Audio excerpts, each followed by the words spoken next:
جیسے سانس تک نکل چکی ہو۔ وہ بنا پلک جھپکے بس ان کو دیکھ رہا تھا، شوق، حیرت زدہ، معتجب۔ کیا یہ سچ ہے؟ کیا پھپھو نے؟ اس کے الفاظ حلق میں ہی ٹوٹ گئے۔ میڈم رمشا نے چونک کر اسے دیکھا اور حیرت سے پوچھتے ہوئے اپنا پرس اٹھاتے ہوئے کھڑی ہوئی۔ کیا؟ میں نے تو پچھلے 5 منٹ میں تم سے کوئی بات نہیں کی، میں تو کچھ سوچ رہی تھی۔ شاید میں اونچا سوچنے لگ گئی ہوں۔ بوڑھے ہونے والے لوگوں کو یہ مسئلہ ہوتا ہے، لیکن میرا نہیں خیال کہ کسی دماغی مرض کی وجہ سے کسی انسان کا کانفیڈینشلی توڑنے پر مورد الزام ٹھہرانا چاہیے۔ اور یہ اونچا بولنا ایک دماغی مرض ہی تو ہے۔ او نو! موبائل پرس میں ڈالتے ہوئے سر نفی میں ہلاتے جیسے اپنے سنکی انداز کرتے ہوئے انہوں نے اس کو مسکرا کر خدا حافظ کہا اور آگے بڑھ گئی۔ وہ آہستہ سے اٹھا اور چھوٹے چھوٹے قدم اٹھاتا کوریڈور میں آگے کوئی موڑ آیا اور وہ نظروں سے اوجھل تھا۔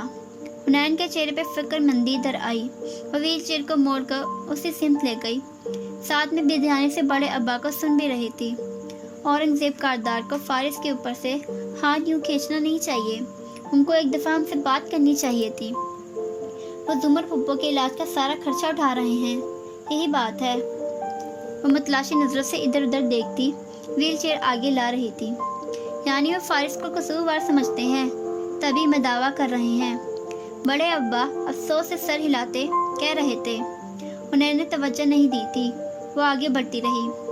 یہاں درخت تھے، بیلوں کی بار تھی اور کونے میں واٹر کولر لگا تھا، سبزے میں ٹھنڈا میٹھا پانی۔ انہیں کے قدم رکے نہیں، آہستہ ہو گئے، آنکھوں میں شدید صدمہ سا اترا۔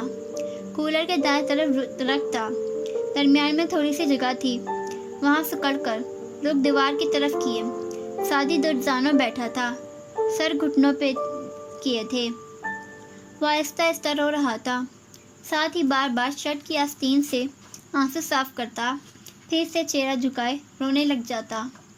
حنین کے دل پہ کسی نے پیر رکھ دیا۔ وہ رکنا چاہتی تھی، مگر بڑے ابا کے اسے یوں روکتے دیکھنے کا خوف تھا، یا سادی کے خود کو یوں دیکھنے جانے پر شرمندگی کا ڈر۔ وہ بوجھل قدموں سے آگے بڑھتی گئی۔ بڑے ابا گردن گرائے افسردہ سے اپنی کہتے گئے۔ حنین کی اینک کے نیچے آنکھیں گلابی پڑتی گئیں۔ وہ رو رہا ہے، بھائی رو رہا ہے، مگر کیوں؟ کیا پھپھو ٹھیک ہو جائیں گی بڑے ابا؟ اس نے خود کو کہتے سنا۔ بھائی ان کی بیماری پہ بہت اپسٹ ہے۔ ویل چیئر ٹہلتی کولر کو پیچھے چھوڑ کر وہ دور جا رہی تھی، ساتھ ہی آواز بھی مدھم پڑتی گئی۔ بڑے ابا نے جواب میں کیا کہا؟ درختوں تک آواز نہیں آئی، وہ دور ہوتے گئے۔ سادی اکیلا بیٹھا بدستور رو رہا تھا۔